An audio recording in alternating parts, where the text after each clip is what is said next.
Classes के official YouTube channel में आप लोगों का स्वागत है। आज हम लोग देखेंगे कम्बिनेशन ऑफ रेजिस्टेंसेस, प्रतिरोधों का संयोजन। तो बेटा सीधे स्टार्ट करते हैं। जो प्रतिरोधों का संयोजन है वो हमारा दो तरीके का होता है। पहला है श्रेणी क्रम संयोजन और दूसरा है समांतर क्रम संयोजन। देखो, जो श्रेणी क्रम संयोजन है उस संयोजन में प्रत्येक प्रतिरोध में धारा समान रहती है। अगर हम श्रेणी क्रम में जुड़े हुए प्रतिरोधों को एक बैटरी से कनेक्ट कर दें तो बैटरी से कनेक्ट करने के बाद जो रजिस्टेंस हैं, हर एक रजिस्टेंस में करंट सेम होगी।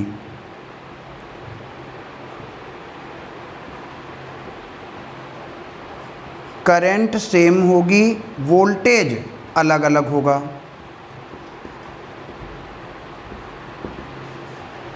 अब विभवांतर एक अदिश राशि है तो जो परिणामी वोल्टेज होगा हमारा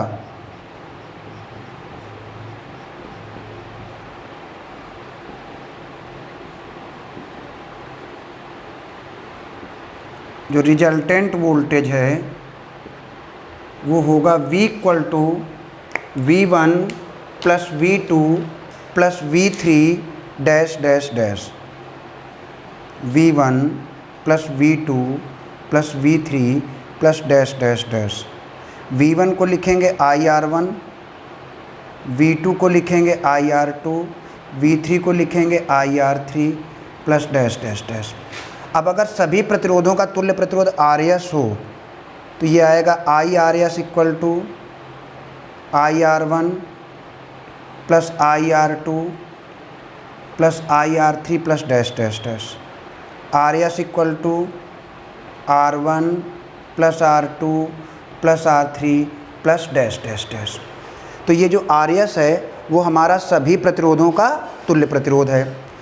अब यदि सभी प्रतिरोध समान हैं, हर एक प्रतिरोध हमारा सेम है, R1 = R2 = R3 = R0, तो जो RS आएगा वो nR0 आएगा। और जो ये RS है हमारा वो हर एक से बड़ा होगा, R1 से भी बड़ा होगा, R2 से भी बड़ा होगा और ये Rn से भी बड़ा होगा। दूसरा है समांतर क्रम संयोजन, पैरेलल कम्बिनेशन। पैरेलल कम्बिनेशन में वोल्टेज सेम रहता है, करंट डिवाइड हो जाती है, I1 I2 I3 V। तो I = होगा हमारा I1 + I2 + I3 + dash dash dash और जितने भी हैं। I को लिखेंगे V/Rp, I1 को लिखेंगे V/R1, I2 को लिखेंगे V/R2, I3 को लिखेंगे V/R3 dash dash dash. 1/Rp = 1/R1 + 1/R2 + 1/R3 + dash dash dash. Rp जो है वो तुल्य प्रतिरोध है। समांतर क्रम में जुड़े सभी प्रतिरोधों का तुल्य प्रतिरोध है, इक्विवेलेंट रेजिस्टेंस है।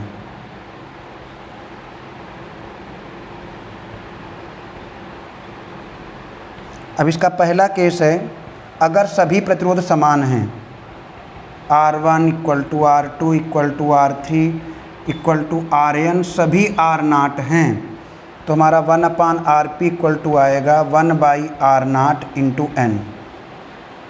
Rp = आएगा R0/n।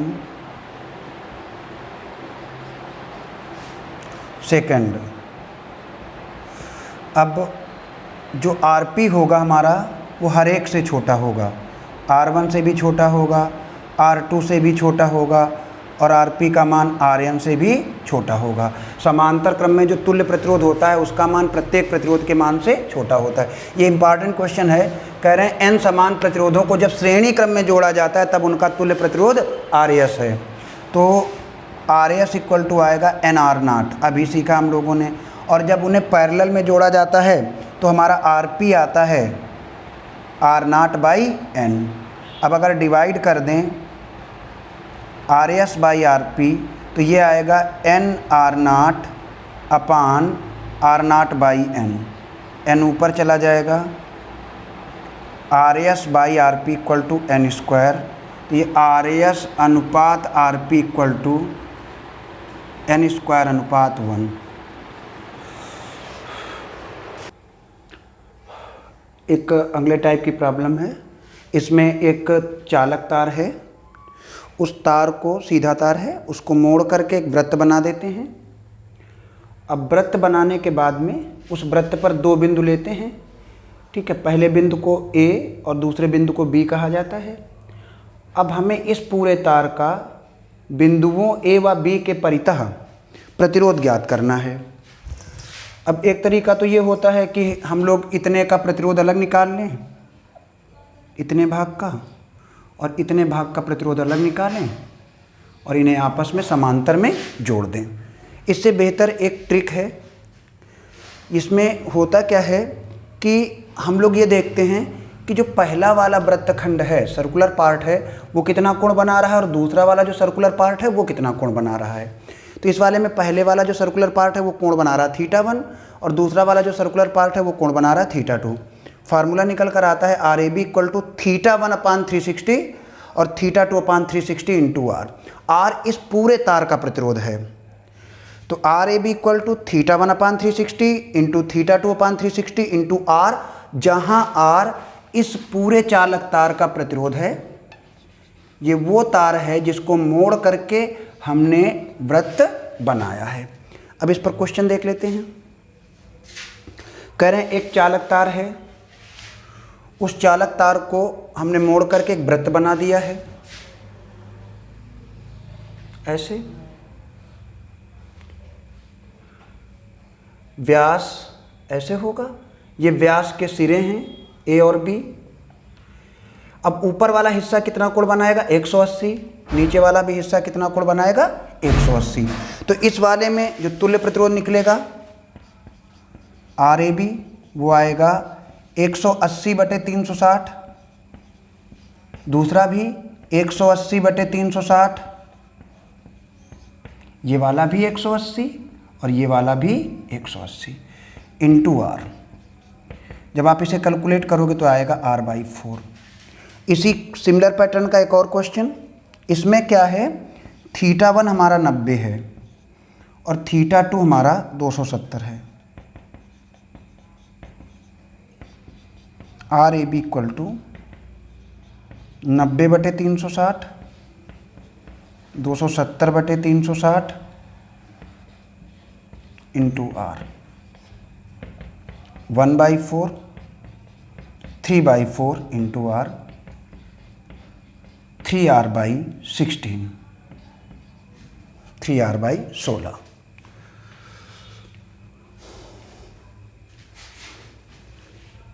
ये देखो, ये व्हीट स्टोन सेतु टाइप का कम्बिनेशन है। इसमें होता क्या है कि अगर हमारा R1/R2 R3/R4 के इक्वल होता है तो इन दोनों बिंदुओं का वोल्टेज सेम हो जाता है। अगर हम इससे एक बैटरी जोड़ दें तो या ये सर्किट का पार्ट हो तो जितना वोल्टेज इसका होगा उतना ही वोल्टेज इसका होगा। वोल्टेज सेम होने के कारण इसमें कोई धारा नहीं बहेगी। अब अगर इससे कोई धारा नहीं बहेगी तो R5 का सर्किट में होना या ना होना बराबर है। तो अब हमारा जो सर्किट होगा R1,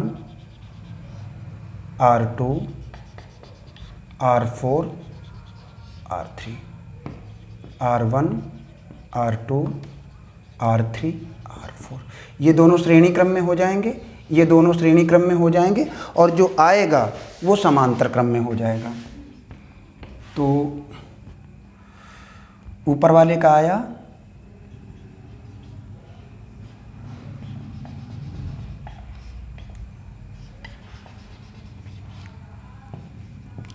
R1 + R3, नीचे वाले का आया R2 + R4 और इनका नेट आएगा 1/RAB = 1/R1 + R2 plus 1/R2 + R4।